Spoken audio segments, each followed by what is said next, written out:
Yeah. Okay, so go to your calculator, hit new, so number 1. If anything pops up, you want to hit no. You don't need to save anything that was there. I want to enter a spreadsheet. Okay, so I type in the table, -2.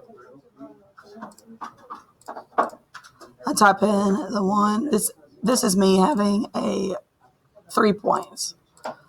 These are my y values, 11, -4, and 3.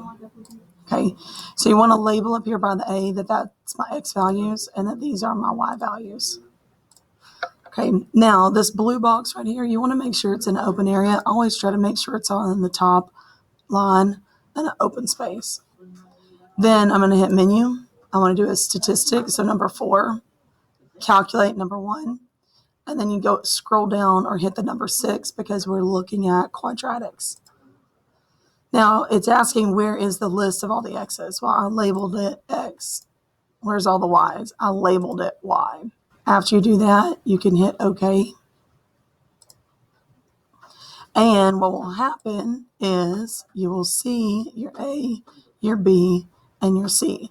Now, the standard form of your quadratic is ax squared plus bx plus c.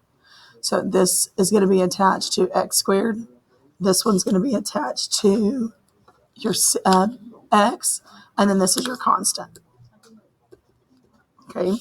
Now, once I have that, I can go to my graph. Okay. Go to my graph, hit tab, and make sure you're in an fx function. If you're in a relation, it will graph it, but it won't let you do the table and some other calculations. So I'm in a function, 3x squared minus 2x minus 5. Okay. I hit enter, and there is my graph. Okay, so I can look here and I can say, okay, that's my x-intercept. There's an x-intercept. X-intercepts are called your roots. There is my vertex down here at the bottom. Here is my y-intercept. Okay, and so if you want, you can just visually look at it. Remember, you can go to Control-T and you can pull up your table and you can see your table of points. So like right here, when I see this -1, 0, that tells me that's an x-intercept. Okay, when I see 0, -5, that tells me that's the y-intercept. Okay, obviously these points are really big right here because it's shooting up really fast. Okay, when I scroll to look at the negative, at -6, it's already at 115. Okay, so obviously there's other points, but they're decimals. If you want, I hide the table, Control-T. I go back to menu. I don't want to trace. I can hit trace all. And then when I hit these left and right, you'll see this little blue dot right here. And that blue dot will move and give you different values. So here's the blue dot. This is the lowest point on the curve. So that's showing that this is my vertex. And it's okay that the vertex is at a decimal, not a big deal, but there's your vertex point. Okay, you can keep going. And it's going to shoot up and show you all those different values that you can see. Okay, so again, we started here, hit 1. In our case, we hit no. I'm going to show you, actually, let me cancel this.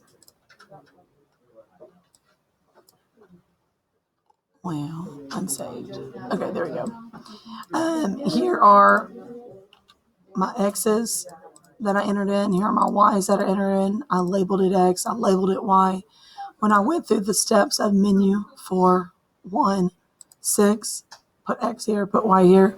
After I hit OK, that's where they entered in. I didn't type these values in. They entered in those values right there. Okay. All right. You need to complete your homework take-home quiz. It says 5.1. You have a table at the bottom right.